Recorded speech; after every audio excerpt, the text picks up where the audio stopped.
All right, it's tumbler clean out day. Finally, after a month and a half, all these batches are done. We've got 5 batches here. This one is Dino bone. They call it Dino gembone.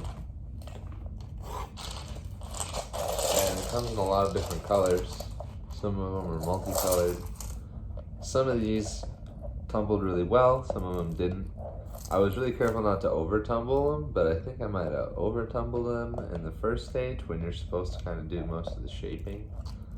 But I figured, you know what, it's a few bazillion years old, so let's not overshape it.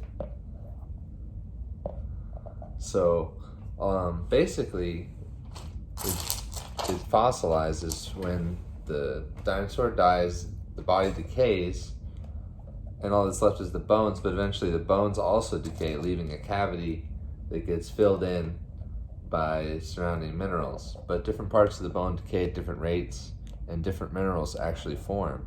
So in some of these cases you can actually see the cells and how, like, say maybe quartz or something like that formed inside of where some cells had decayed, and where in between those cells maybe calcite or something softer had formed, so that only the quartz part shined up, because calcite just doesn't shine up pretty much at all in the tumbler. So there's an example of a drier piece.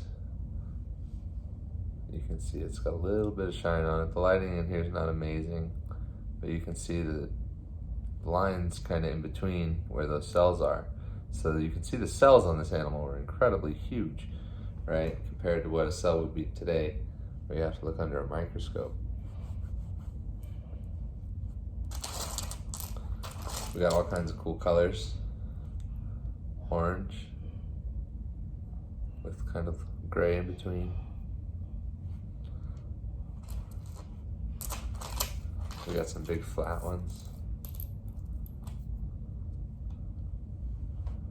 That's what they'd call a slab, I guess. Someone cut that with a saw. They cut it flat, and these are just mostly someone's like leftover scraps. You can see there's a saw mark on that one right there where the thing broke off, where the rock just kind of broke. This one's a lot of fun because it's got yellow, orange, and red in it. You can hardly see it, but it goes from one side to the other.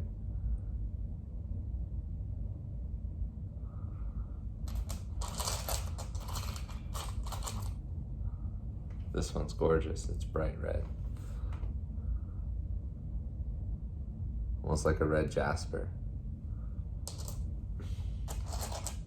Let's see how that one actually came out.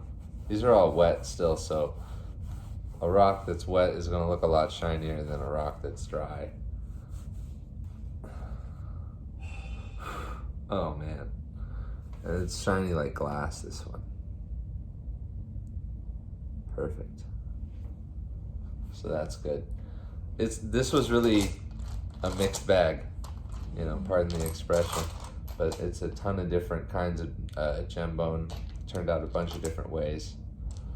It's just something, a bag or two that I got from a guy at a gem fair. Go to your local gem fair. The next tumbler is sodalite, but that's another video.